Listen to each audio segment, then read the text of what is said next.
ang mga kwento ng pag-ibig, kwento ng buhay, at kwento ng pag-asa dito sa Barangay Love Stories. Love Stories. Minsan, ang ating mga pangarap ay tila buwan na napakalayo at wari imposibleng abutin. Ngunit para sa pusong puno ng tiyaga at katapatan, ang buwan ay nagiging abot kamay. Ikaw, kabarangay, naabot mo na ba ang mga pangarap na ninanais ng iyong puso? Dear Papa Dudut, magandang araw po sa inyo. Naway nasa mabuti kayong kalagayan habang binabasa ninyo ang liham na ito. Evelyn na lamang po ang itawag ninyo sa akin. 54 years old at isa akong businesswoman. Papadudot magulo pero kapupulutan po ng aral ang naging buhay ko. Kaya ako naisipang ibahagi sa inyo ang kwento ko para sana'y magsilbing inspirasyon sa inyong mga tagapakinig. Maaga ko naulila sa magulang. 6 na taong gulang lamang ako noong madisgrasya kami sa daan. Sabay na namatay ang ama at ina ko, pati na rin ang sanggol na nasa sinapupunan nito. At tanging ako lamang ang nakaligtas sa aksidente. Matapos ng pangyayaring yon ay napunta ako sa poder ng lolo kong si Renato, na noong mga panahong yon ay mag-isa na lamang sa buhay. Simple lamang ang pamumuhay ni Lolo Renato. Wala na rin naman siyang gaanong pinagkakagastusan maliban sa sarili niya. Kaya sapat na para sa kanyang trabaho niya bilang janitor. Ayon sa kwento sa akin ni Lolo, may kaya daw ang pamilya nila noong dekada 60. Meron daw kasi silang panaderya na sikat sa lugar nila. Kaso nga lang ay natupok ito ng apoy matapos sumiklab ang isang malaking sunog sa dati nilang tinitirhan. Doon na sila nagsimulang maghirap. Papadudot sa loob ng 6 na taong pagsasama namin ng lolo ko ay marami akong natutunan. Siyang naging sandigan ko sa tuwing ako'y mahina at naging gabay ko sa oras ng kalituhan. Tahimik at masaya ang buhay namin noon hanggang sa pagsapit ng taong 1983. Isang masalimuot na pangyayari ang sumubok sa buhay ko.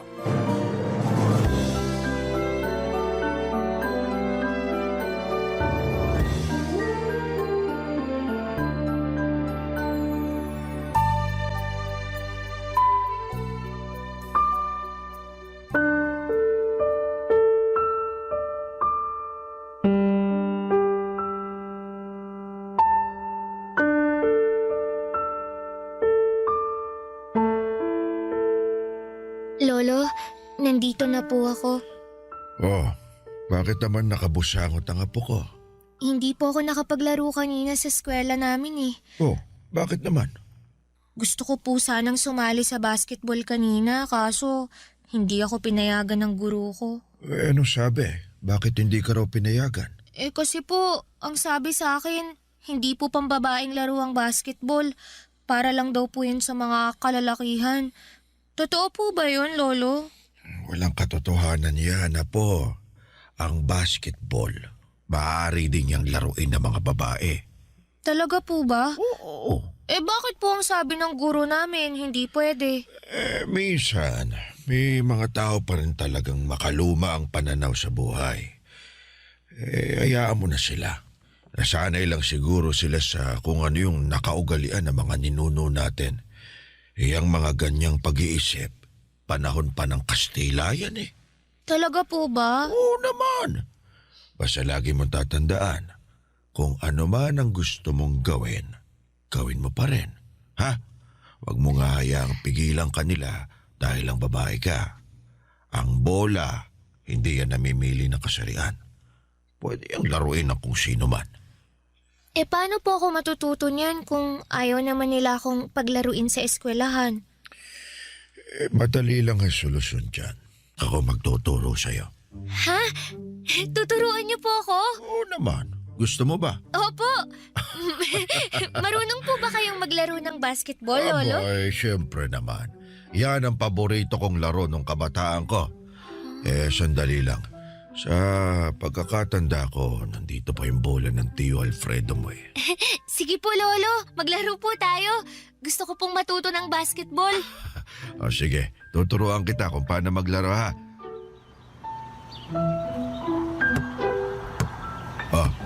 Subukan mong tumira ng 3. Sige po. Oy, Hindi naman pumasok eh. Ang hirap naman pong makapuntos, Lolo. sus, nagsisimula ka pa lang naman. Konting ensayo pa masasanay ka rin. Panoorin mo kung paano ako tumira. Pasa mo sa akin ang bola. Sige po. Ganito ang gagawin mo ha. Tuwid mo lang yung likod mo tapos tansyahin mo yung ring. Dapat sakto lang yung lakas ng pagbato mo ng bola ha. Apo. Pwede mo ring sabayan ng pagtalon katulad nito. Grabe, Lolo. Ang husay niyo naman pong maglaro. Kaya niyo pa rin palang tumalon kahit na matanda na kayo. Abay, huwag mo akong minamaliit. Manlalaro ako sa barangay namin nung binata pa ako. Gusto ko rin pong maging kasing husay niyo balang araw. Basta pag-usayan mo lang yung pag-iensayo. Sipag at tiyaga lang ang kailangan dyan. Tandaan mo sa buhay, matinding determinasyon at tibay ng loob ang sandata mo. Ito. Subukan mong agawin sa akin ng bola. Sige po. Ay! Ayan! Nakuha ko na yung bola! Yay! Lolo, may problema po ba? Parang hinihingal na kayo ah. Ayos lang ako. Ganito talaga kapag tumatanda na. Magpahinga na muna tayo saglit. Medyo napagod ako ron eh. Sige po.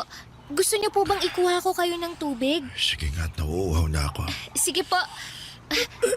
Evelyn, sandali lang. Po? Umuwi na lang tayo. Parang bumibigat na ang dibdib ko. Ano pong nangyayari, Lolo? Tumawag ka na. Tulog siya sa kapitbahay. Dalian mo! Lolo! Lolo! Lolo, bumangon po kayo dyan! Tulong! Tulungan niyo po kami! Tulong!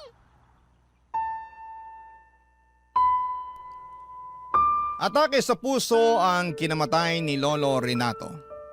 Noong namatay ang lolo ko ay sunod akong napunta sa pangangalaga ng tiyuhing kong si Alfredo.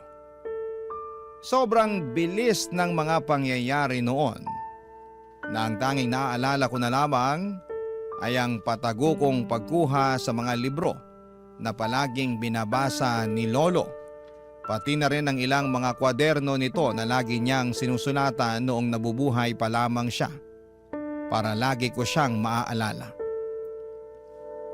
Papadudod kumpara sa estado ni Lolo Renato ay mas may kaya ng kaunti si Tio Alfredo.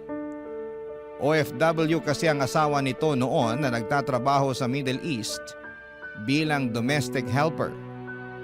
May 4 silang anak at puro lalaki ang mga ito. Sa mga unang buwan ng pagtira ko sa kanila ay naging maayos naman ang turing nila sa akin. Parang ako na ang tumayong ate sa mga pinsan ko na noon ay mga bata pa lamang. Pero sa pagtagal ng pananatili ko doon ay unti-unti ring nagbago ang pakikitungo nila sa akin.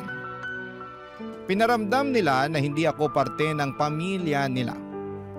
Ako ang pinagtatrabaho nila sa mga gawaing bahay na ayos lang naman sa akin.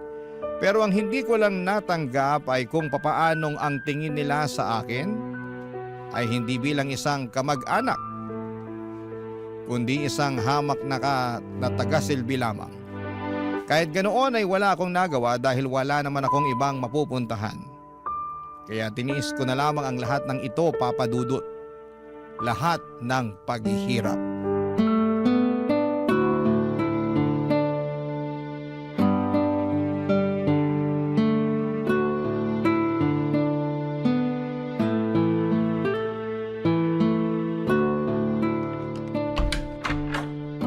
Evelyn!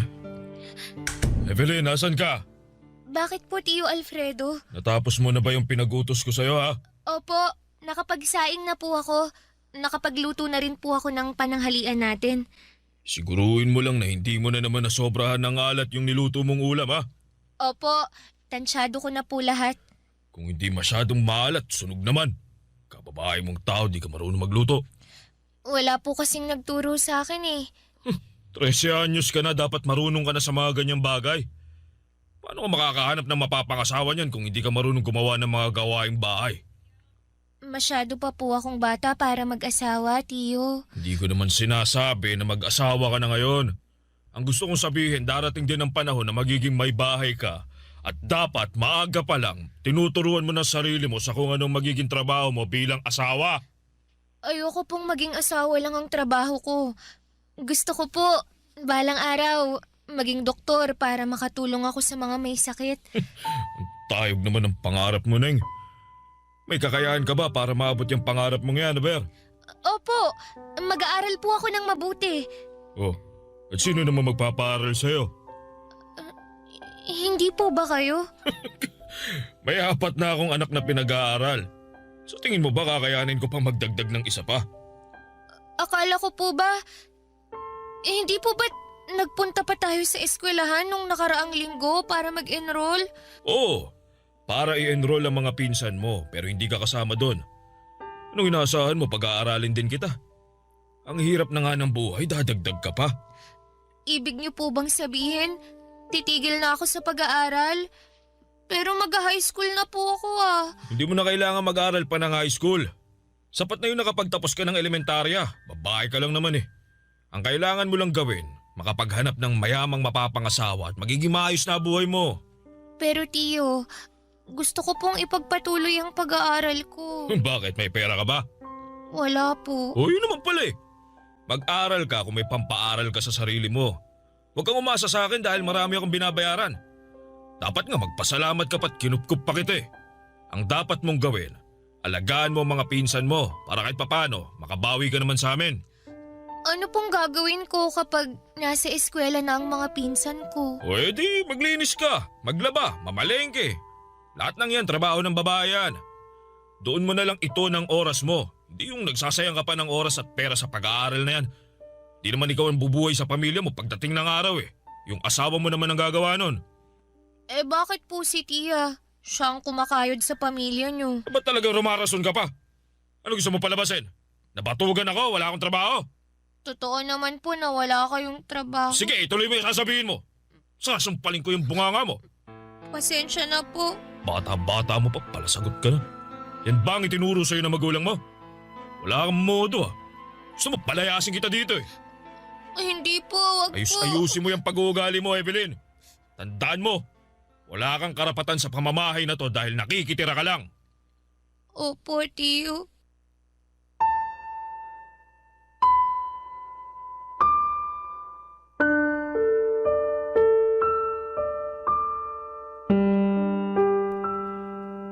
Kahit anong pagtatampo pa ang gawin ko noon ay hindi na talaga ako nakabalik pa sa pag-aaral. Gustuhin ko man ay hindi ko kayang pag-aralin ang sarili ko dahil 13 anyos pa lamang naman ako noon. Ang naging papel ko na lamang sa buhay ng tiyuhin ko ay taga-silbi sa mga anak niya. Hindi na lamang ako ate sa mga pinsan ko. Ako na rin ang nagsilbi nilang ina. Ako ang taga-linis ng bahay, taga-luto, taga-hatid at kung minsan ako pa ang taga-salon ng galit ni Tio Alfredo kapag sunod-sunod ang problema nito sa bahay. Wala rin po akong natatanggap na pera mula sa tiyuhin ko kahit na pambili man lang sana ng gusto kong pagkain. Ang sabi niya ay sapat na raw na pinapakain nila ako at binibigyan ng maayos na tirahan. Wala akong karapatang magreklamo noon dahil totoo nga naman na nakikitira lamang ako sa bahay nila. May isang pangyayari nga noong nagbabakasyon ang asawa nito galing abroad ay wala man lang ako natanggap na pasalubong. Nasa gilid lamang ako noon habang pinapanood ko ang mga pinsan ko na masayang tinatanggap ang mga bago nilang damit, sapatos at laruan.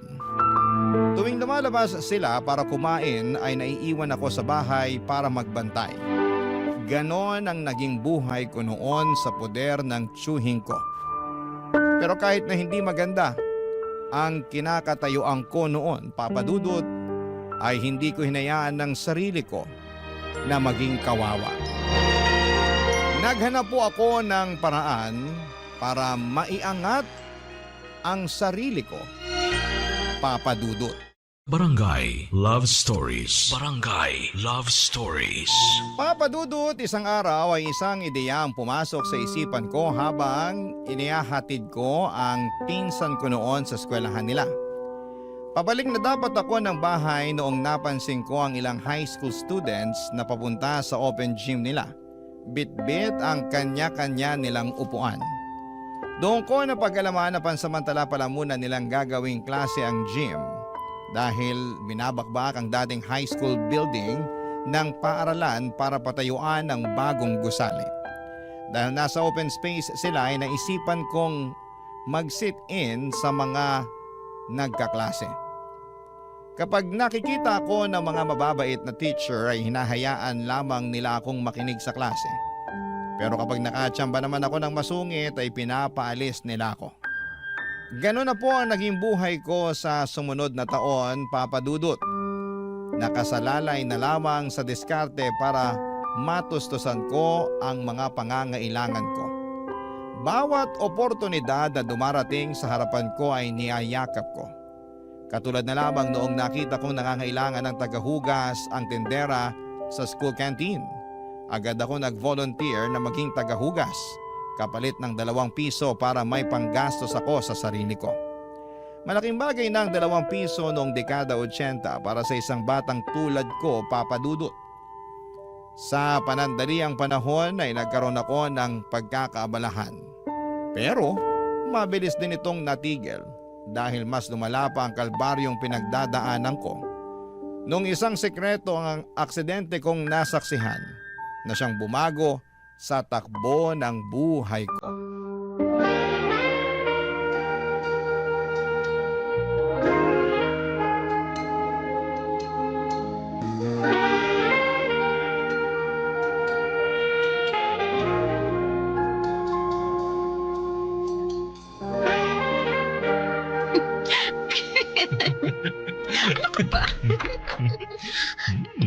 Tiyo? Ay! Small Joseph!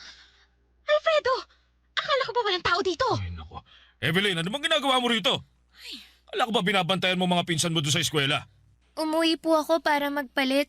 Narumihan po kasi ang damit ko eh. Walang yaka? Gusto mo bang mabuko tayo?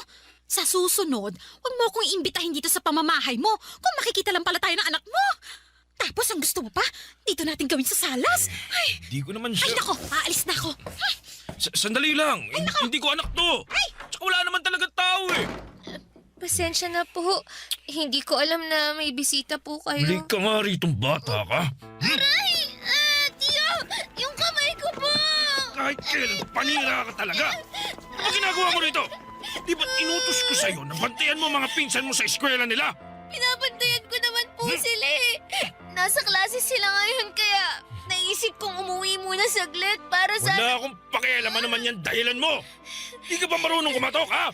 Bakit bigla-bigla ka nalang pumapasok dito sa bahay? Anong tingin mo rito? Bahay mo ba to? Hindi po. Sa susunod, kumatok ka! Naintindihan mo? Opo, Tiyo. Ngayon, ano mga nakita mo kanina pagkapasok mo? Wala po. Sabihin mo'ng totoo. Nakita ko po na nakayakap po kayo dun sa babae. Yun lang. Opo. Hoy, Evelyn, makinig ka sa sasabihin ko, ha? Wala kang nakita. Intindihan mo? Wala kang nadat ng babae dito. Mag-isa lang ako dito nanonood ng telebisyon. Intindihan mo ba yan? Sagot! Opo. Wala po akong nakita. Wala po. Kapag ito kumalat, ha? Sinasabi ko sa'yo, malilintigan ka sa akin. Wala po akong pagsasabihan ng mga nakita ko. Pangako po, Tiyo.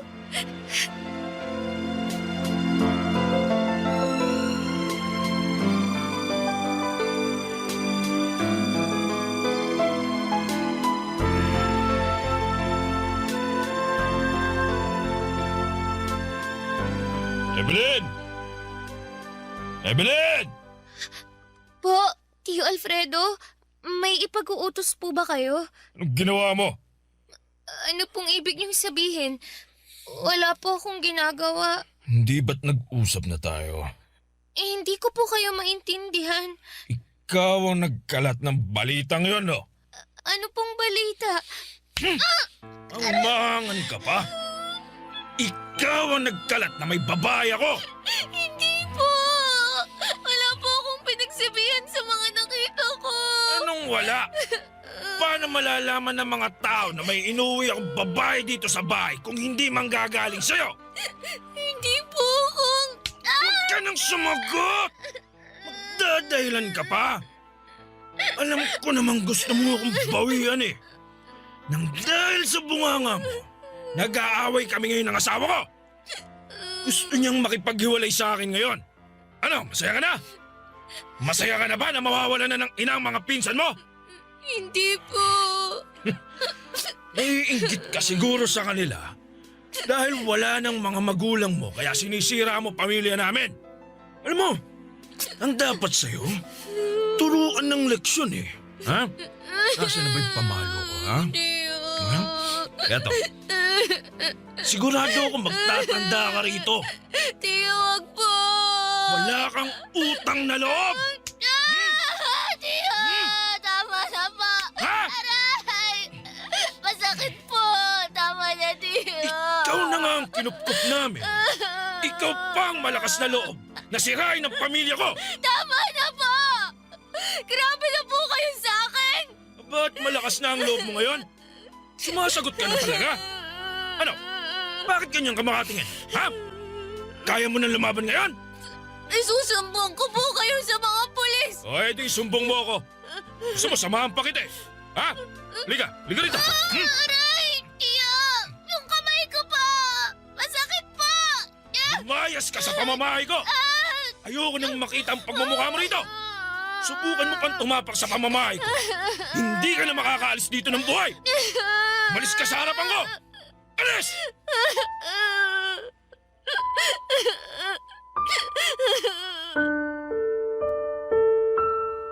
Isang backpack lang ang dala ko noong pinalayas ako ni Tio Alfredo sa pamamahay niya. Ang laman noon ay ilang damit pati na mga libro at notebook ni Lolo Renato. Matapos mapalayas ay kung saan-saan ako napadpad para maghanap ng kanlungan. Nasubukan kong matulog sa eskwelahan sa ilalim ng tulay, sa mga abandonadong gusali at pati na rin sa sementeryo. Naging palaboy ako ng ilang buwan. At para makakain ay nanlilimos ako. Paminsan-minsan ay nakakahanap ako ng maliliit na trabaho katulad ng pagbibitbit ng mga gamit ng pasahero sa bus terminal at pangangalakal. Naranasan ko rin kumain ng pagpag at mga tira-tirang pagkain na tinatapon sa mga restaurant at fast food. Pakiramdam ko noon ay para bang wala na akong pag-asa sa buhay. Dumating ako sa puntong gusto ko nang sumuko dahil hindi ko makuha kung bakit sa murang edad ay dinaranas ko ang ganong klase ng buhay. Marami akong pangarap na gustong maabot pero hindi ko alam kung papaano ko sisimulang kamtin ang mga ito kung wala akong magamit na tungtungan para abutin ang mga ito. Ni wala man lang akong kakilala na pwedeng malapitan. Araw-araw ay nakikipaglaban ako para mabuhay dahil kung hindi ko ito gagawin ay walang mangyayari sa akin. Hanggang sa isang araw ay biglang ngumiti ang langit sa akin. Habang natutulog ako sa gilid ng simbahan na kumakalamang tiyan at nanghihina ay isang ginang ang lumapit sa akin.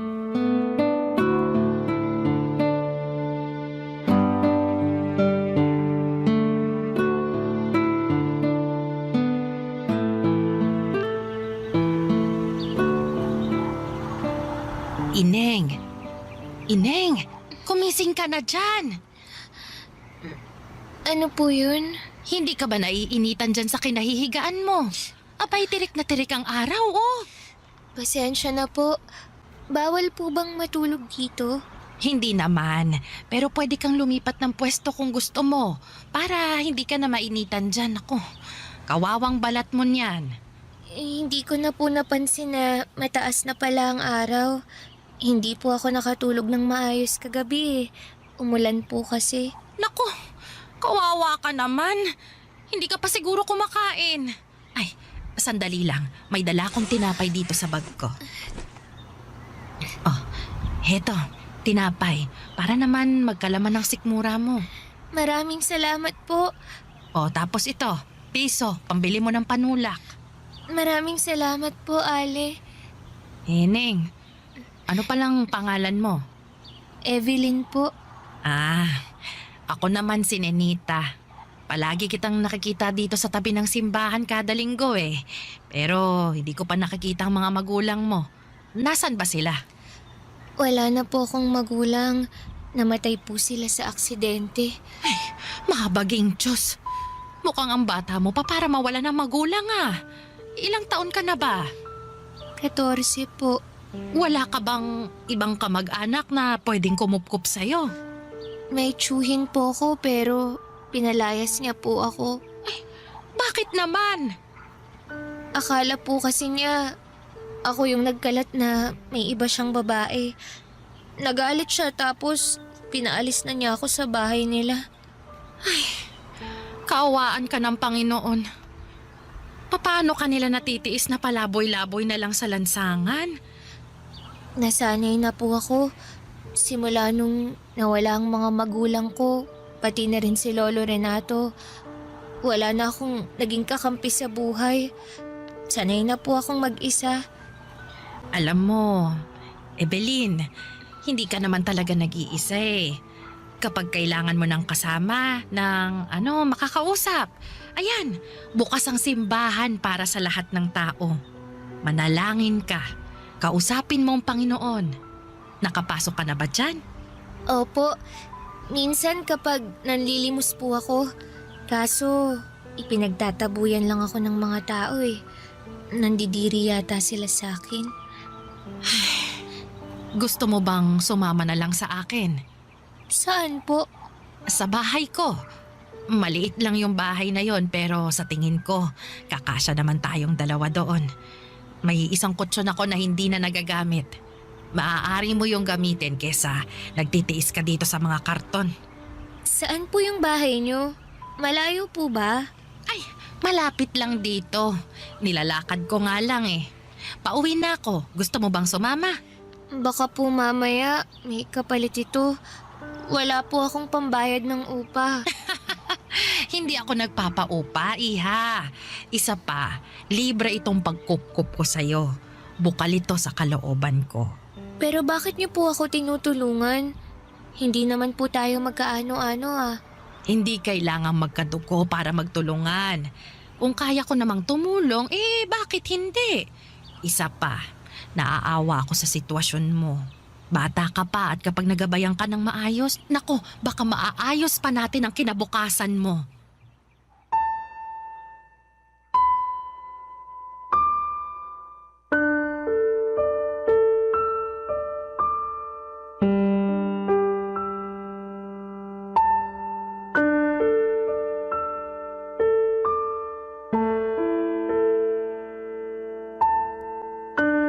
Papadudot, hindi po ako mapagtiwalang tao dahil na rin sa mga pinagdaanan ko sa buhay. Pero nung mga panahong yon ay sobrang desperada na akong makatanggap ng tulong. Kaya naman kahit na hindi ko pa gaanong kilala si Nanay Ninita, ay sumama na ako sa kanya. Isa pa taong simbahan po siya, Papadudot. Kaya naisipan ko na hindi naman siguro niya ako sasaktan. Maliit lang na matanda si Nanay Ninita. Maikli at namumuti na ang buhok nito at medyo iika-ika na kumaglakad. Maamo ang kanyang mukha kaya hindi mo talaga siya pag-iisipan na makagagawa ng masama. Maliit lang ang pamamahay nito at ang tanging kasama na lamang niya sa buhay ay ang 5 nitong pusa at isang aso. Naalala ko sa kanya si Lolo Renato na mag-isa na lamang din noon hanggang sa dumating ako sa buhay niya. Ang kwento niya sa akin ay maagang nabiyuda si Nanay Ninita matapos pagnakawan ng asawa nito habang naglalakad pauwi galing trabaho. Sinaksak siya ng 5 beses sa dibdib kapalit lamang ng 300 pisong laman ng wallet nito. Ang kaisa-isa nilang anak naman ay namatay sa murang edad dahil sa dengue. Dahil nga sa masalimuot na buhay na pinagdaanan ni Nanay Ninita ay hindi na siya nakapag-asawa pa. Nilaan na lamang niya ang oras niya sa pagiging alagad ng Diyos. At simula noon ay mag-isa na lamang siyang namumuhay. Papa Dudut, totoo nga na bilog ang mundo. Dahil kung noon ay nasa ilalim ako, nung inampon ako ni Nanay Ninita, ay yun na rin po ang simula ng pag-angat ng aking buhay. Barangay Love Stories. Barangay Love Stories. Si Nanay Ninita ang nagturo sa akin ng mga bagay na noon ay hindi ko pa alam. Sa kanya ko natutunan kung paano dumiskarte at tumayo sa sarili kong mga paa. At sa unang pagkakataon ay muli kong naranasan ang pagkalinga mula sa isang nakatatanda. Bilang isang dalagang walang sapat na karanasan kung paanong haharapin ang mga pagsubok ng buhay ay labis ang aking pagpapasalamat kay Nanay Ninita sapagkat siya ang naging gabay at sandigan ko sa aking paglaki. Pinag-aral po ako ni Nanay Ninita at kahit mas matanda na ako kesa sa mga kaklase ko, ay hindi ko yon inalintana. Ang mahalaga ay makapagtapos ako at ipagpatuloy ko ang pag-abot ko sa aking mga pangarap. Siya rin ang naging tulay upang mas makilala at mapalapit ako sa Diyos. Madalas niya akong isama noon sa mga aktibidades ng simbahan katulad ng mga Bible study, charity work, youth activities at kung ano-ano pa. Sa bawat akbang na aking tinatahak ay dama ko ang paggabay niya. Hindi lamang bilang isang nakatatanda kundi bilang isang tunay na magulang. Si Nanay Ninita ang tumayong haligi at ilaw ng aking buhay. Dahil sa kanya ay natutunan kong pahalagahan ang bawat sakripisyo nito at natuto akong manampalataya at magmahal ng walang hinihinging kapalit. Bilang tugon sa lahat ng mga kabutihan at pagkalinga niya, buong puso ko siyang tinuring na aking sariling ina. Sa ganong paraan, Papa Dudut, ay nabigyan ko siya ng anak na matagal na niyang ninanais. Isang bagay na hindi niya naranasan, Papa Dudut.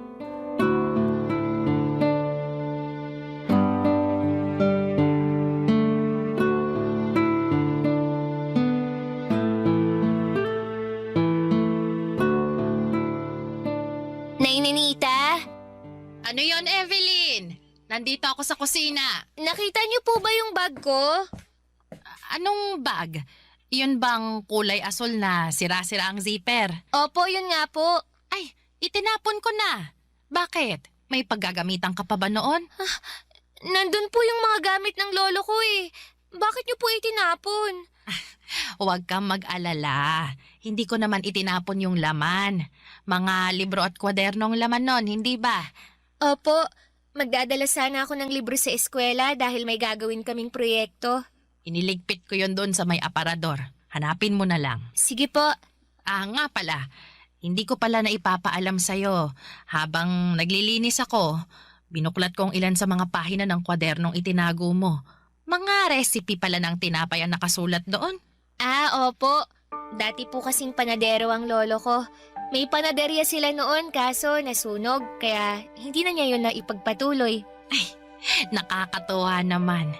Alam mo ba, nagtrabaho din ako sa panaderya noong araw. Totoo po ba?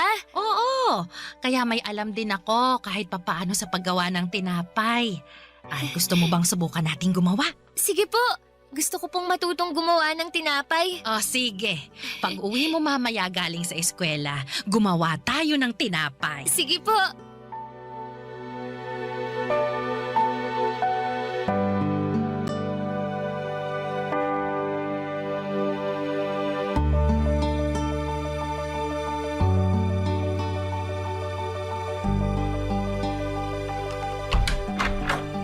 Nay Ninita, nandito na po ako.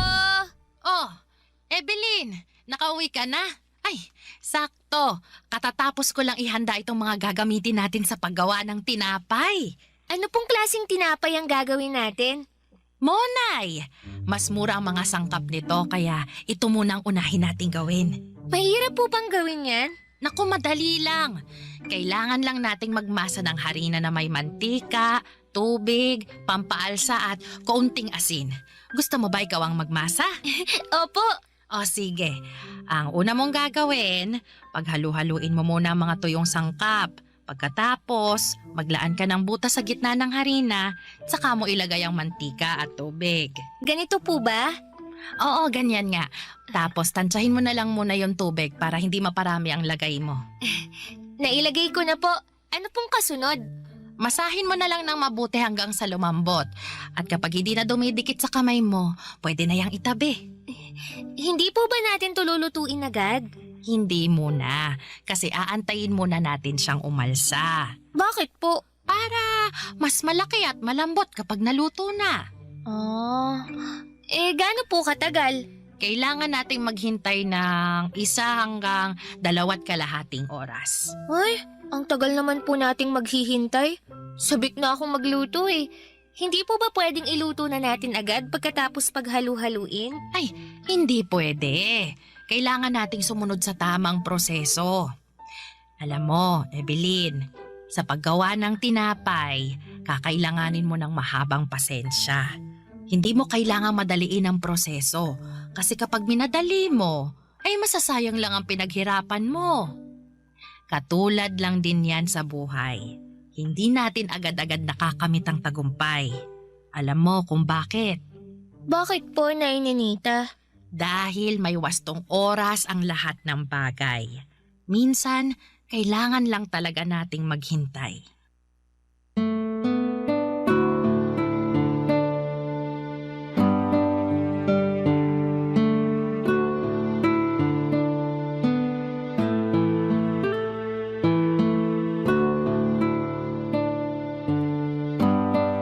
Papadudot nung nagkaroon ng isang charity event sa simbahan ay naisipan namin ni Nanay Ninita na gumawa ng tinapay para ipakain sa mga nag-volunteer na sumali sa naturang kaganapan. Hindi namin inaasahan na marami ang magkakagusto sa tinapay na ginawa namin. Doon namin naisipan ni Nanay Ninita na gawin na po itong negosyo. Kada madaling araw ay bumabangon na kami ni Nanay Ninita para gumawa ng tinapay. Ang mga tinapay na yon ay nilalako ko noon sa eskwelahan namin. Ang perang nakukuha namin mula doon ay siya namang pinangtutustos ko sa pag-aaral ko hanggang sa tumungtong ako sa kolehiyo. At sa tulong nga po ng scholarship na natanggap ko mula sa simbahan, ay nakapagtapos ako at agad na nakapasok bilang sekretarya sa isang LGU. Doon ay unti-unti akong nag-ipon para maipatayo ang plano naming pwesto ni Nanay Ninita.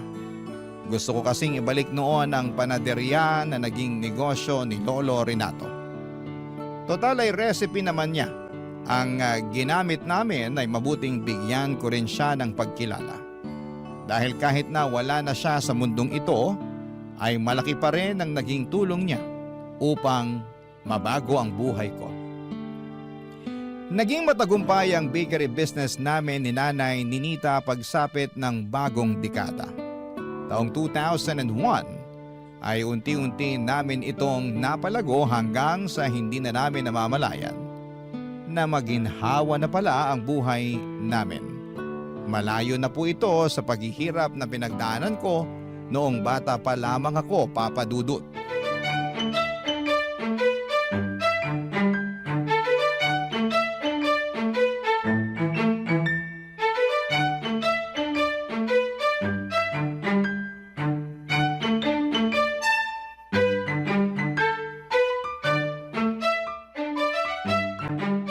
Evelyn, natapos mo na ba yung... Op.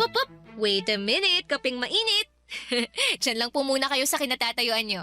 Oh, bakit? May sorpresa po ako sa inyo. Ipikit nyo muna yung mga mata nyo. Ano na namang sorpresa yan? Eto na, nakapikit na ako. Sandali lang po. Inaayos ko lang yung ibang detalye, ha? Ayan. Ready na po ba kayo?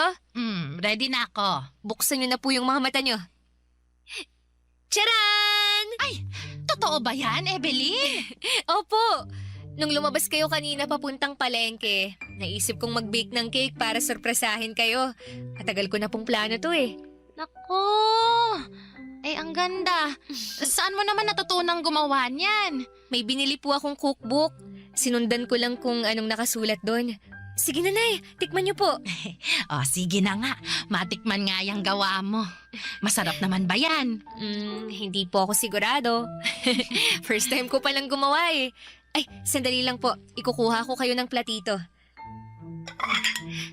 Sana hindi matigas yung tinapay. Gaano po kalaki yung gusto nyo? Nako, bigyan mo ako ng malaking slice dahil gutom ako. Napagod akong mamalengke. Sige po. Yan. Isang malaking slice para sa inyo. Ayan na, Nay. Tikman nyo na po.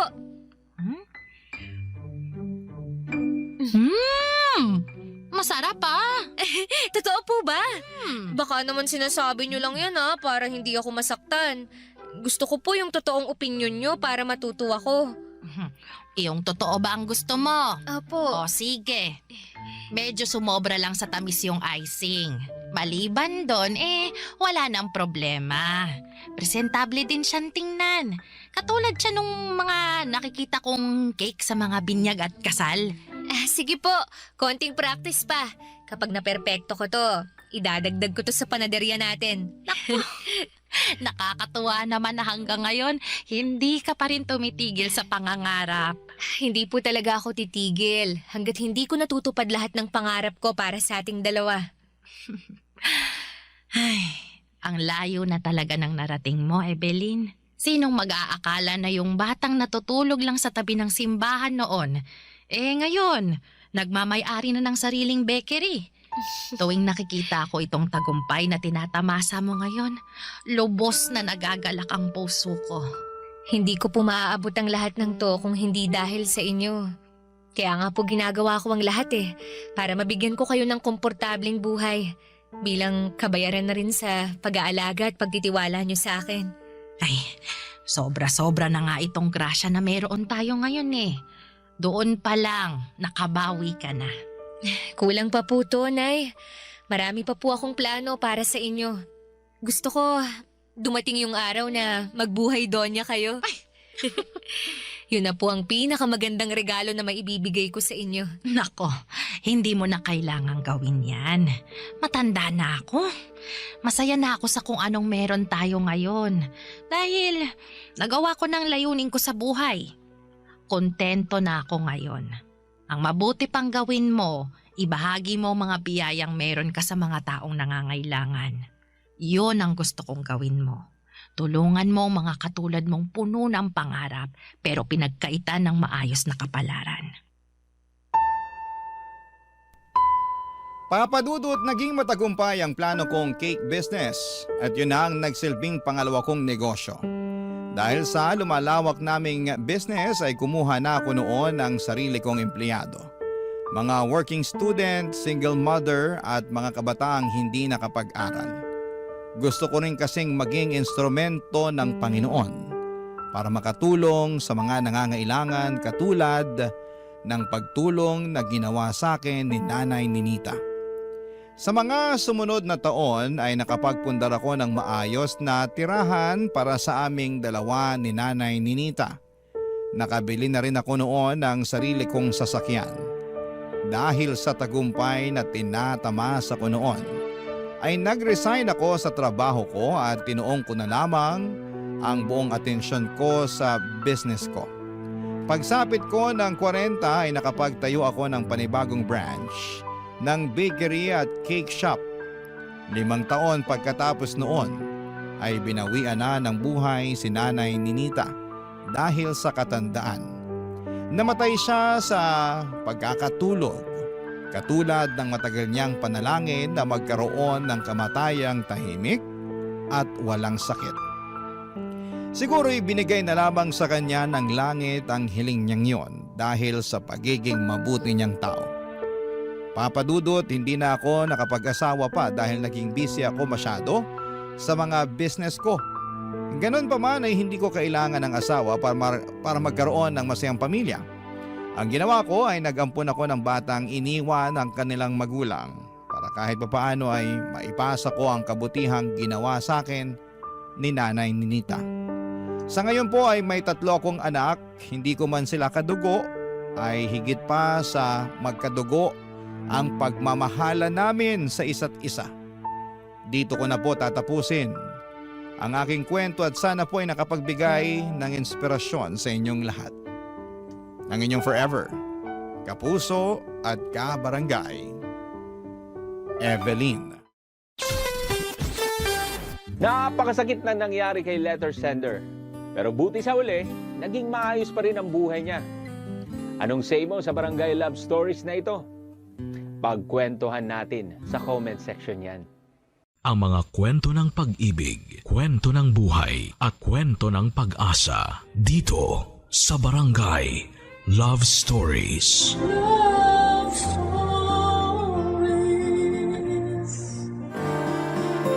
Masarap ang makipaglaro, lalo na kung pareho kayong magaling ng taong kalaro mo. Pero kapag puso na ang pinag-uusapan ay mahirap itong paglaruan dahil tiyak na iiyak ang taong talo sa dulo. Ikaw kabarangay, naranasan mo na bang maging talunan sa laro ng pag-ibig? Dear Papa Dudut, magandang araw po sa inyong lahat. Dwight na lamang ang itawag nyo sa akin, 33 years old, at isang single na computer engineer. May rason kung bakit ako single hanggang ngayon, Papa Dudut. Ito'y dahil takot ako sa commitment. Hirap na hirap akong makipag-commit sa isang tao dahil naniniwala ako na mauubos lang ang panahon ko rito. Para kasi sa akin, nanakawin lang ng pakikipagrelasyon ang oras ko. Kaya naman mas pinili ko na lamang na huwag maghanap ng kapareha sa buhay ko. Late bloomer po kasi ako, Papa Dudut. Kung kailan ako tumanda na ay saka ko na lang na-enjoy ang pagkabinata ko. Ang mga bagay na dapat ay ginawa ko noong nasa 20s pa lamang ako ay saka ko na lamang nagagawa noong nag-30 na ako. Noon kasing bata-bata pa ako ay wala akong ibang ginawa kundi ang magtrabaho para sa pamilya ko. Ako po kasi ang tumayong breadwinner ng pamilya namin matapos mamatay ang tatay ko sa aksidente sa motor. Ako ang tumulong kay nanay na pag-aralin ang 2 nakababatang kapatid ko. At noong makapagtapos sila ay saka na lamang ako nakapag-focus sa sarili ko. Isa pa ay hindi ko magawang makipagrelasyon noon dahil masyado pa akong maraming pinoproblema sa buhay ko. Toxic ang kinalakhan kong pamilya, Papa Dudut. At ayaw ko nang palalain pa ang problema ko sa pamamagitan ng pagkakaroon ng girlfriend, lalo na't isa sa pangunahing nagbibigay ng stress sa akin ay ang bunso kong kapatid na si Elise, Papa Dudut.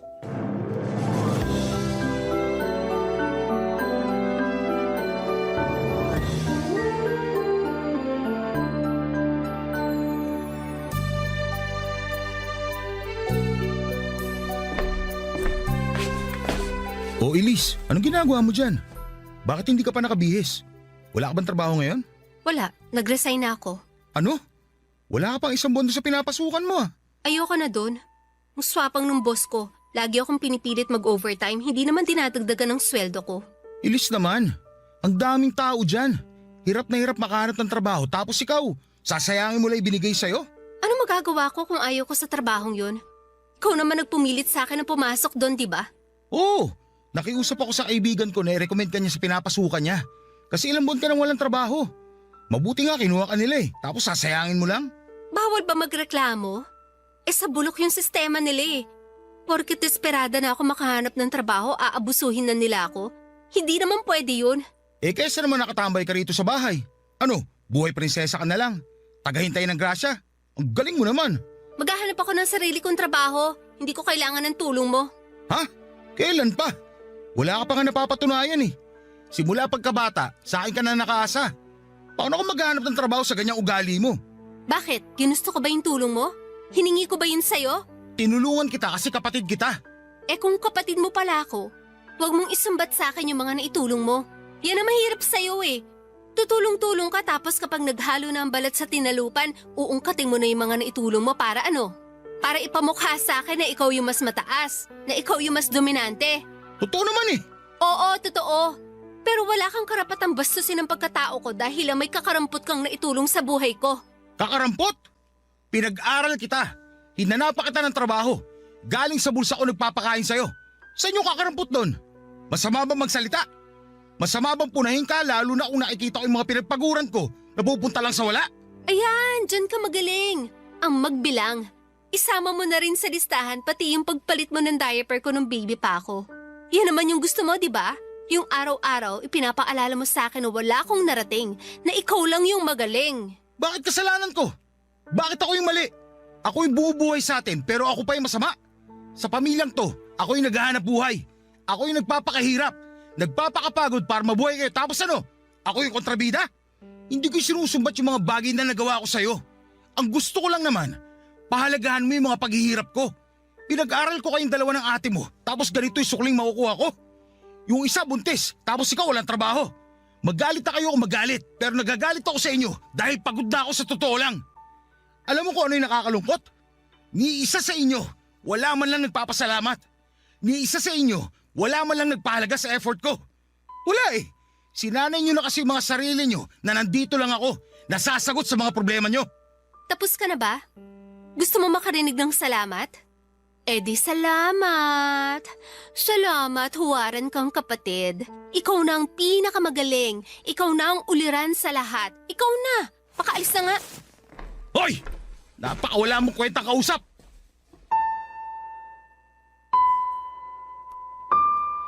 Nasanay na ako sa ganong klase ng buhay, Papa Dudut. Lagi na lamang kasi sa akin nakaasa ang lahat. Mula umaga hanggang gabi ako lahat ang humaharap sa mga problema ng pamilya namin. Matanda na ang mga kapatid ko kung tutuusin pero parang wala man lang silang pinagkatandaan. Dahil sa akin pa rin sila umaasa. Kapag naman naglalabas ako ng hinanakit sa kanila ay ako pa rin ang lalabas na masama. Ang malala, sa halip na maintindihan ako ng nanay namin ay mas kinakampihan pa niya ang mga kapatid ko. Ako raw ang panganay at kailangan ako ang umintindi sa mga nakababata kong kapatid. Ako na nga yung tumutulong sa kanila pero ako pa yung pinagkakaisahan. Tuwing nasisira ang araw ko dahil sa pamilya ko ay umaalis ako ng bahay. Nagpupunta ako sa mga bar at doon ay naghahanap ng babae. May isa akong lugar na paulit-ulit na pinupuntahan kung saan ako nakakakilala ng mga kababaihang willing makipag one night stand. Pagkatapos ng isang gabing puno ng sayawan at alak, ay inaaya ko silang maghotel para doon namin sabay tapusin ang magdamag. Pagsapit ng umaga ay maghihiwalay kami at hindi na magkikita pang muli, Papa Dudut. Ganun na nga po ang naging buhay ko. Alak at babae na lamang ang tanging nagpapasaya sa akin lalo na tuwing stress ako sa trabaho at stress sa bahay. Sa ganoong paraan ko nakilala si Sienna na noong unay nakasama ko lamang ng isang beses hanggang sa naulit muli ang pagkikita namin, Papa Dudut. Kalaunan ay siya na ang naging fubo ko. Ang babaeng pinupuntahan ko kapag kailangan kong maglabas ng stress at init ng katawan, Papa Dudut.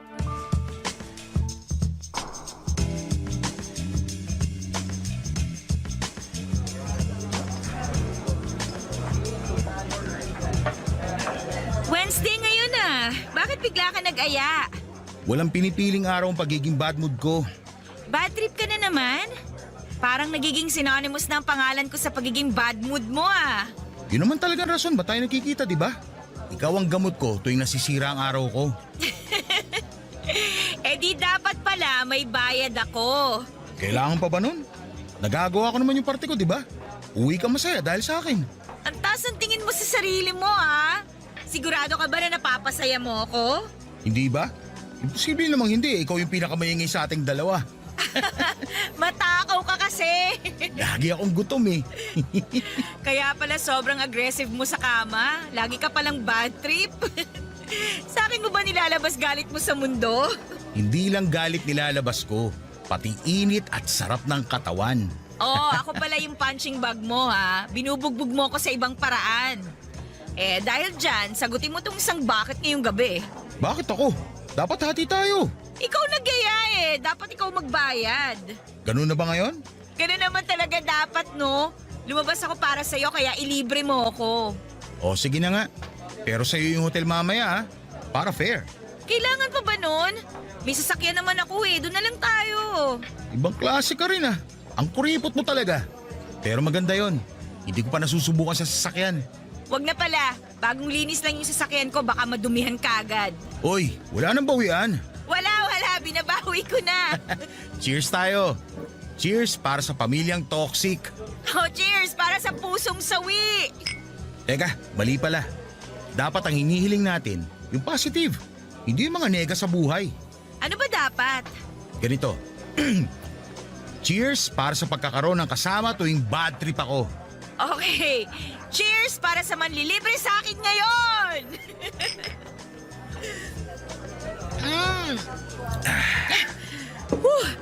Tuloy na lang kaya natin to sa hotel. Ayaw mo na ba rito? Masyadong maingay Bili na lang tayo ng maiinom sa labas tapos sa hotel na tayo uminom. Sige ba, para diretso na rin tayo. Magkaaya ka pa kasi sa bar pwede namang rekta na. Sorry naman po, alam ko na sa susunod. Saan tayo? Sa dati ba? Try naman natin sa iba.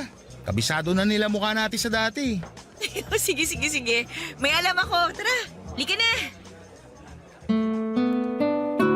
Isang buwan na ang lumipas simula nang nakilala ko si Sienna. 2:00 noon ng madaling araw noong napansin ko si Sienna na mag-isang nakatayo sa may gilid ng stage sa bar na pinupuntahan ko. Nakahawak siya ng isang baso ng beer at tahimik na nakikinig sa kumakantang banda. Tandang-tanda ko pa ang suot niya na black dress na abot hanggang taas ng tuhod. Papunta na sa kulay na brown ang mahaba nitong buhok na hanggang balikat. Ganong klase ng babae ang mga tipo ko, Papa Dudut. Kaya nung nakita ko siya ay agad ko siyang nilapitan at nakipagkilala ako sa kanya. Ang unang pagkikita namin yon ay nauwi sa kama. Akala ko noon ay hindi na masusundan pa ang pagkikita namin. Ganon kasi karaniwan ang mga nai-encounter kong babae. Pagkatapos naming pagsaluhan ng isang mainit na gabi ay hindi na ulit kami nagkikita kahit kailan. Pero sa pagkakataong yon ay nagkita ulit kami ni Sienna sa parehong bar pagkalipas ng ilang araw. Pinagsaluhan ulit naming dalawa ang ilang bote ng beer saka namin ito tinapos sa loob ng isang hotel malapit sa amin. Nang gabing yon ay naisipan naming dalawa na maging magpartner na lamang sa kalokohan. Nagpalitan kami ng contact number at tuwing kailangan niya ng kasama ay ako ang tinatawagan niya. Ganon din ako na kapag buwisit na buwisit ako sa buhay ay tinatawagan ko siya. Simula noon ay naging fubo na kami ni Sienna, Papa Dudut. Kaming dalawa ang madalas na magkasama sa mga kalokohan para mawala ang problema naming dalawa ng mga panahong yon, Papa Dudut. Barangay Love Stories. Barangay Love Stories. Magandang babae si Sienna, Papa Dudut, pero napaka-misteryosa niyang tao. Tuwing magkasama kami ay ayaw niyang pinag-uusapan namin ang tungkol sa buhay namin.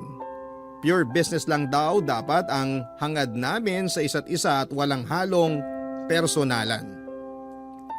Gusto kasi ni Sienna na maging estranghero pa rin kami kahit na lagi namang kaming nagkikita.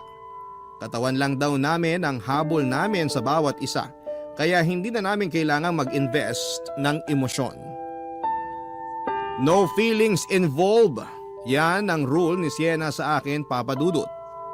Bawal magtanong tungkol sa buhay-buhay, bawal mag-share ng personal stories, at higit sa lahat ay bawal kaming ma-inlove sa isa't isa. Kaya naman kahit mahigit 1 buwan na kaming nagkikita noon ay hanggang pangalan lamang ang alam ko kay Sienna. Hindi ko nga po sigurado kung totoo bang Siena ang pangalan niya.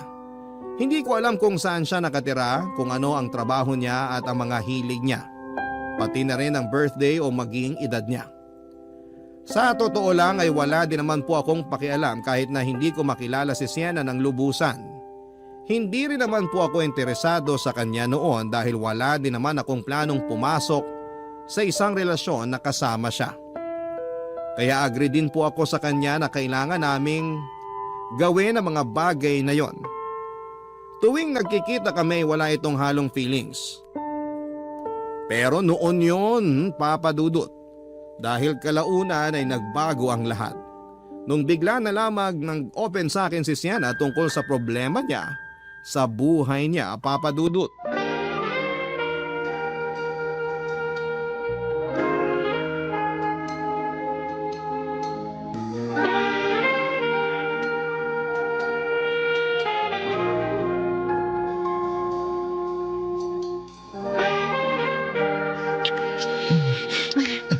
Sandali lang.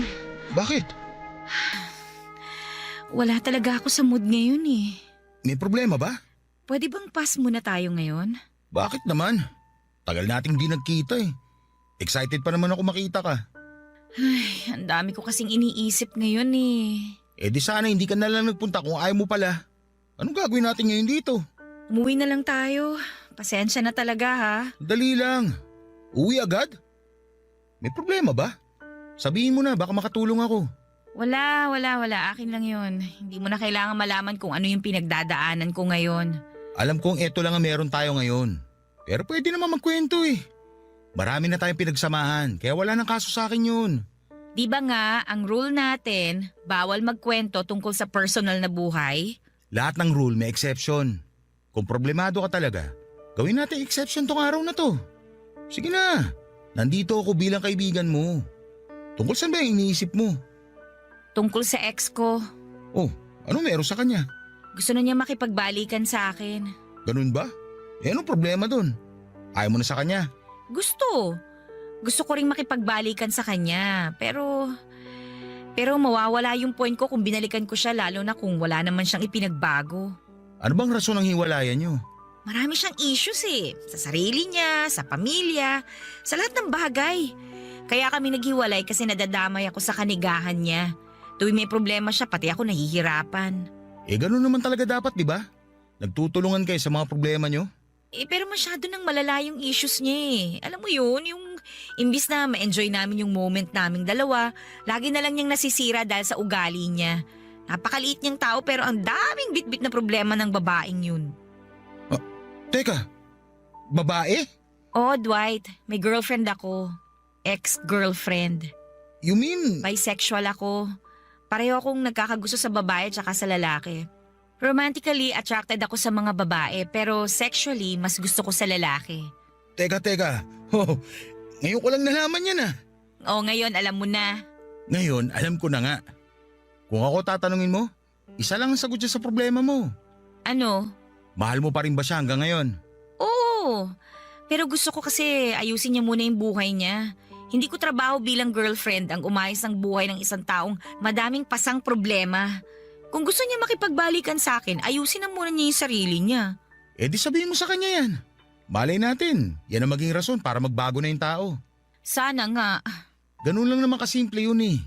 Pag-usapan yung lahat. Kung wala magbabago, eh di wala magkakabalikan. Oo, alam ko na yan. Yun naman pala eh. O ikaw naman. Anong ako naman? Eh di ba problemado ka rin sa pamilya mo? Ikaw naman magkwento para fair. Usual na toxic family lang naman yung pinagdadaanan ko. Isang pamilya na sa akin lahat nakaasa. Lalo na yung kapatid kong bunso. Puro problema na lang ang dala sa akin. Eh baka naman maging siya, marami ding problema, kaya ganun. Parang pareho lang din naman pala tayo ng pinagdadaanan eh. Ibabalik ko sa iyo yung sinabi mo. Kausapin mo yung kapatid mo. Alamin mo kung saan nanggagaling yung mga problema niya. Baka yun ang solusyon sa pinagdadaanan mo ngayon. Malabo na mangyari yun. Try mo lang. Okay, sige. Subukan ko siyang kausapin. Ikaw din. Kausapin mo rin yung ex mo. Sabihin mo sa kanya lahat ng ayaw at gusto mo para alam niya ginagawa niya. Okay, try ko. Ano? Pwede na ba natin ituloy yung ginagawa natin? Pass pa rin. Inom na lang tayo. Libre ko. Daya naman. Sa unang pagkakataon ay nasilip ko ang mundo ng babaeng gabi-gabi kong nakakasama. Ang dating black and white na pagtingin ko kay Sienna ay biglang nabigyan ng kulay. Hindi na lamang siya si Sienna na nakakasama ko sa inuman. Hindi na lamang siya ang Sienna na nakakasama ko sa ilalim ng kumot sa isang kwartong walang bintana. Siya na ngayon si Sienna na matapang man tignan pero malambot naman pagdating sa ex-girlfriend niya. Para siyang walang pakialam sa mundo pero marupok naman pagdating sa pag-ibig. Pagkatapos ng pag-uusap namin yon ni Sienna ay sinunod ko ang mga payo niya sa akin, Papa Dudut. Kailangan ko raw kilalanin pa ang kapatid kong si Elise para mapakinggan at malaman kung saan ang gagaling ang ginagawa nitong pagrerebelde. Kung iisipin ay hindi talaga kami close ng kapatid kong yon. Noong kasing nag-aaral pa lamang siya ay wala siyang ibang ginawa kundi ang gumala kasama ang mga kaibigan niya. Hindi nito sineseryoso ang pag-aaral niya kaya ilang beses siyang bumagsak sa mga subjects niya. 7 taon siyang nag-aral, Papa Dudut, bago siya nakapagtapos sa kolehiyo. Doon nagsimula ang hindi namin pagkakaintindihang magkapatid.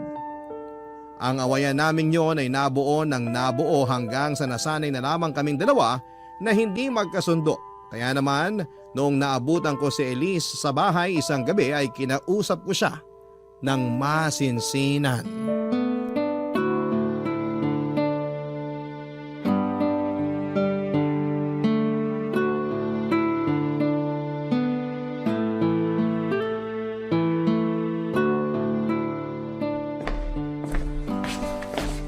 Elise, may ginagawa ka ba?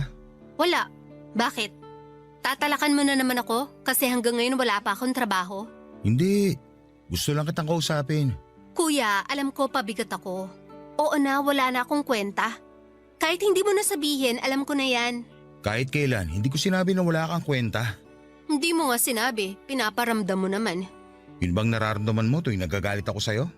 Ano sa tingin mo? Akala mo ba gumagaan pakiramdam ko tuwing pinagsasabihan mo kung walang ambag dito sa bahay? Siyempre hindi. Imbis na ma-inspire ako, mas lalong bumababa ang moral ko. Sorry kung yun ang nararamdaman mo sa mga ginagawa ko. Hindi ko naman gusto mangyari yun eh. Ang gusto ko lang, magkaroon ka ng maayos na buhay. Sinong tao naman ang may ayaw magkaroon ng maayos na buhay, ha, kuya? Siyempre ako rin. Gusto ko mangyari yun sa buhay ko. Kung ganun, bakit hindi mo gawin? Bakit hindi mo simulan? Ginagawa ko naman lahat ng makakaya ko eh. Ginagawa mo nga, pero... Pero, baka tama ka nga siguro. Baka wala talaga akong kwenta, kaya hanggang ngayon ganito pa rin ang buhay ko. Sa tingin mo, ano yung problema? Ano yung mga rason bakit hindi ka makausad? Sabihin mo sa akin, Elise, para matulungan kita. Hindi ko alam. Sa totoo lang, hirap na hirap akong harapin kung ano ba ang purpose ko sa mundong to eh. Hindi ko alam kung anong gusto ko, kung ano ba dapat ang maging future ko, kung ano ba yung mga bagay na gusto ko makuha sa buhay. Hindi ko pa alam, kuya. Naiintindihan kita. Ganyan din ako noon. Talaga ba? Parang hindi naman. Ako kasi, laging nadadala sa pressure. Parang palagi na lang na may kailangan akong tapusin. Kailangan kong graduate, kailangan kong magkatrabaho, kailangan kong makatulong. Dapat makasabay ako sa takbo ng buhay kahit na sobrang hirap humabol. Kasi ganoon naman talaga ang katotohanan. Kailangan nating sumabay. Kasi kung hindi natin gagawin yun, wala mangyayari sa buhay natin. Kaya nga ako sobrang pressured. Sobrang hirap huminga kasi feeling ko wala akong oras para gawin yun. Pilit akong hinihila ng mga responsibilidad ko sa buhay sa puntong hindi ko na kayang tumayo sa sarili ko. Kaya nagpapahila na lang ako. Bahala na kung saan ako dalhin. Lahat naman tayo nagpapahila lang eh. Pero dapat, ipakita mo sa sarili mo na kahit sobrang huli ka na, kaya mo pa rin humabol. Ako rin naman, bata pa lang. Na-pressure na ako sa mga responsibilidad na yan. Hindi naman sa nagre-reklamo ako. Gusto ko rin naman makatulong. Pero yun nga, tao lang din ako. Napapagod din. Mahirap kasi tayo at dahil mahirap tayo, wala tayong oras para tumigil at pag-isipan kung ano yung plano natin sa buhay. Yun yung hindi ko magawa, kuya. Hindi ko magawa mag-isip kung ano ba dapat ang kailangan kong gawin kasi araw-araw binabagabag ako ng utak ko. Matanda na ako. Na dapat may ginagawa na ako hindi lang para sa sarili ko, kundi para sa pamilya natin. Nahihiya ako sa'yo kasi wala pa akong naibabalik. Nahihiya ako dahil hanggang ngayon, ganito pa rin ako. Isang babaeng walang direksyon ng buhay. Hindi mo naman kailangan magbalik eh. Ang kailangan mo lang gawin, huwag sayangin yung mga oportunidad na dumating sa'yo. Yung mga tulong na naibigay sa'yo, gamitin mo para sa sarili mo. Mahirap, oo. Pero kakayanin naman natin yan eh. Lalo na kapag desidido talaga tayo sa mga hangarin natin. Pero di bale, hindi kita mamadaliin. Sorry kung paminsan-minsan nagagalit ako sa'yo. Sorry din kuya, kung nasasagot-sagot kita. Pasensya na sa mga nasabi ko sa'yo. Okay lang yun. At least ngayon, alam ko na ang rason. Ngayon, pwede na tayo magsimula ulit. Salamat kuya.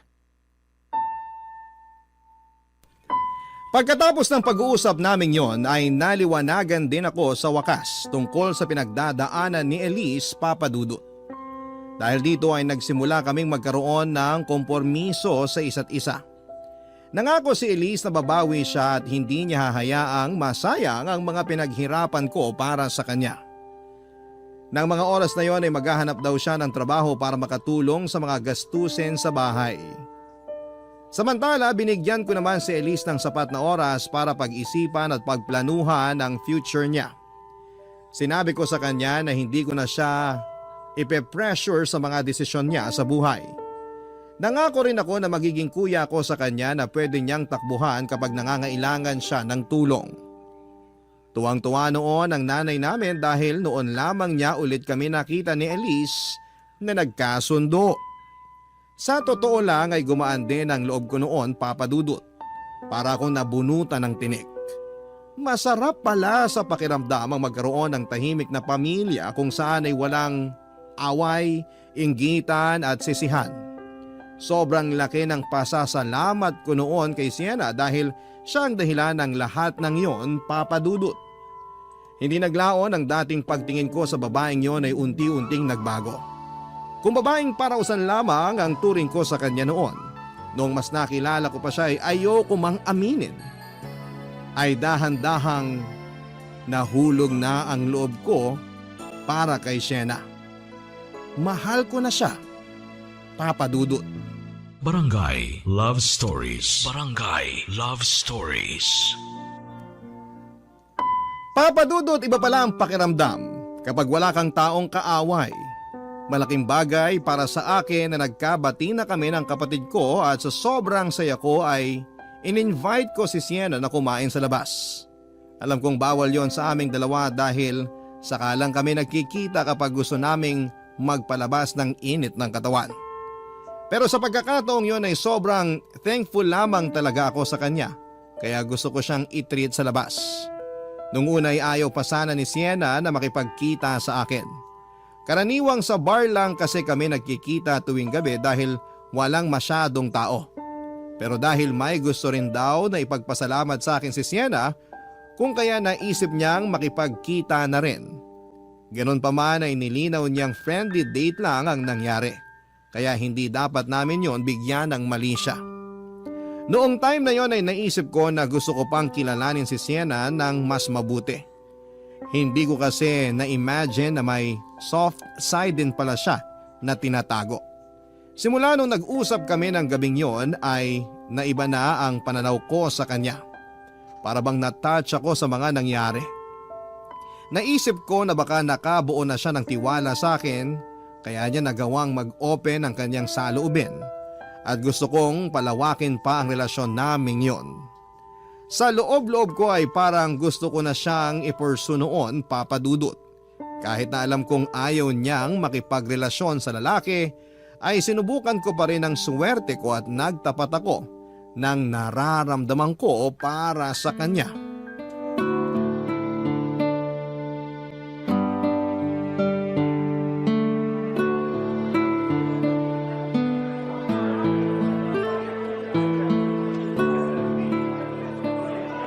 Weird. Bakit naman weird? First time lang kasi nating magkita ng may araw pa. Tuwing nagkikita tayo, gabi na, di ba? Ngayon lang tayo lumabas ng ganitong oras, ha? Oo nga no. Ngayon lang din tayo nagkita na walang ibang plano kundi kumain lang at hindi alak ang iniinom natin. Kakaiba kasi itong setup natin eh. Pero ang mahalaga, nag-grow na yung pagsasama natin. Na dapat hindi mangyari. Bakit naman? Di ba nga, kaya nga may rule tayo na bawal tayo mag-open para hindi na ma-develop tong samahan natin. Pang-aliw lang tayo sa isa't isa. Pampatanggal ng init ng katawan. Iniiwasan ko talaga na magkaroon tayo ng attachment kasi nga hindi maganda kapag nangyari yun. Bakit kasi ayaw mo mangyari yun? Eh kasi ayoko. Magiging problema yan kapag nagkataon. Paano mo naman nasabi? Kasi ayoko ma-fall sa'yo. Bakit naman ayaw mo? Good catch naman ako ah. Hindi pwede kasi nagkabalikan na kami ng ex ko. Talaga? Nagkabalikan na kayo? Oo. Yun din naman ang rason kung bakit ako pumayag na makipagkita sa'yo ngayon. Kasi ito na yung magiging huli nating pagkikita. Bakit naman? Siyempre, hindi na ako single, no? Noong nagkikita tayo, broken ako, single, walang kasama sa buhay. O ngayon nagkabalikan na kami ng girlfriend ko, hindi na ako makikipagkita pa sa'yo. Hindi ako cheater, yun din ang rason kung bakit ayoko magkaroon tayo ng attachment sa isa't isa para madali tayong maghiwalay. Nakakalungkot naman. Mamimiss kita. Bakit naman? Marami pa namang ibang babae dyan eh. Babalik ka lang naman sa dati mong gawi. Ikaw na yung gusto ko eh. Huwag mo Sabihin ano, na nahulog na ako sa'yo? Paano kung oo? Dwight! Alam ko hindi dapat ito mangyari, pero huli na. May nararamdaman na ako eh.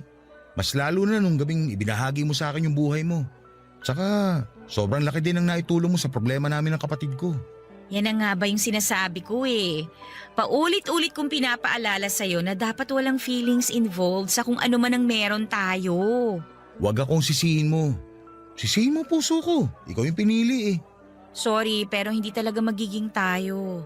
Mas makakabuti nga talaga na wag na lang tayo magkita.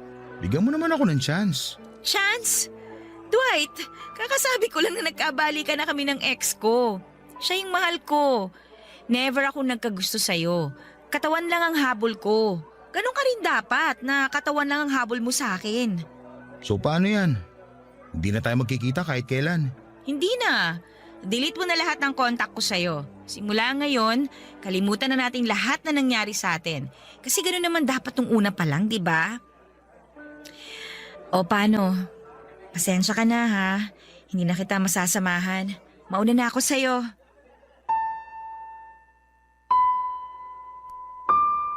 Nalungkot ako, Papa Dudut, sa pagkakahiwalay namin ni Sienna.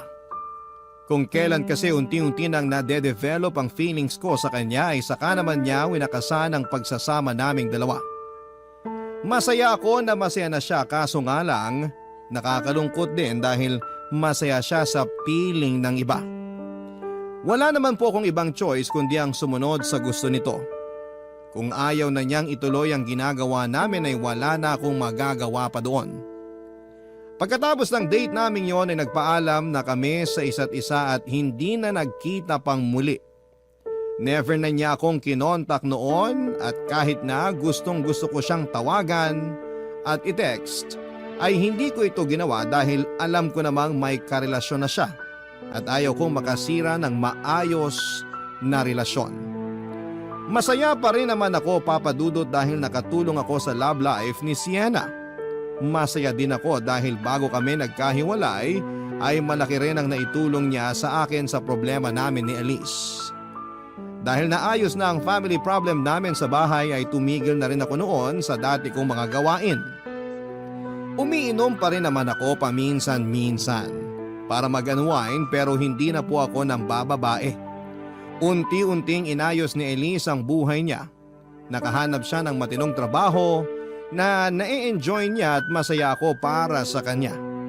For the first time ay nagkaroon kami ng Pasko na tahimik, masaya at punong-puno ng pasasalamat.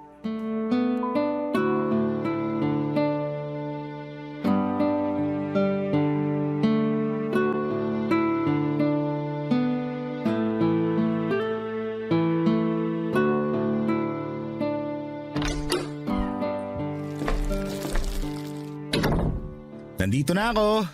Uy, sakto kuya. Nabili mo ba yung pinapabili ko? Oo, kumuha ako ng 2 manggang hinog. Para saan ba to? Gagawa ko ng mango graham. Sarap naman.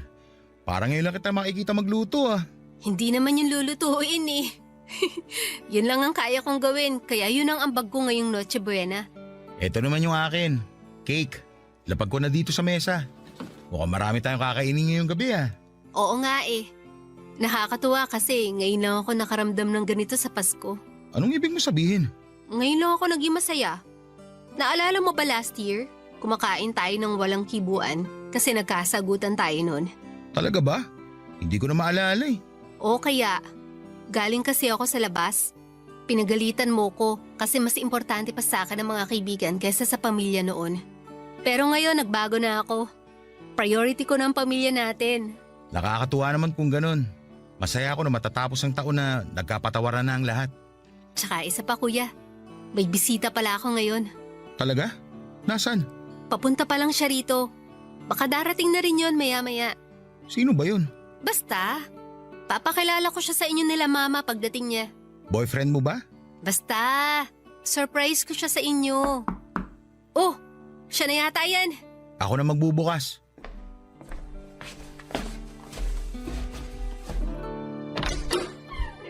Oh, Shena? Dwight? Anong... Kanina pa kita hinihintay. Halika, pumasok ka. Salamat. Ito pala yung kuya ko, si Kuya Dwight. Dito siya sa atin magno-Noche Buena. Pinaalam ko na kay nanay. Talaga? Hi, Shena. Merry Christmas. Merry Christmas din. Kuya, may aaminin ako sa'yo. Ha? Ano? Ano yung sinabi mo? Ang sabi ko may aaminin ako.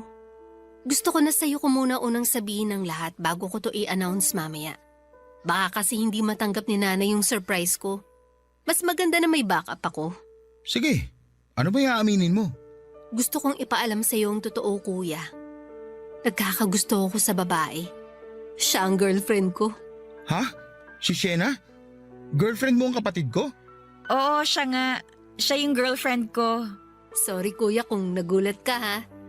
Matagal ko na sanang gustong sabihin kaso hindi ko alam kung ano magiging reaction nyo eh. Tsaka isa pa, hindi naman tayo ganong close pa nun. Pero ngayon magaan na ang loob natin sa isa't isa, tumapang na ako para tanggapin ang totoo. Okay lang, huwag ka mag-sorry. Ano ka ba? Nabigla lang ako sa mga nalaman ko pero congrats. Natutuwa ako na may tiwala ka na sa akin. Sa tingin mo, tatanggapin kami ni nanay? Oo naman. Akong bahala sa kanya. Salamat kuya. Tulungan mo ako. Gagawa ako ng Graham. Paborito mo yon, di ba? Oo. Excuse lang ha. Maiwan ka muna namin. Sige. Enjoy kayo sa paggawa ng Mango Graham.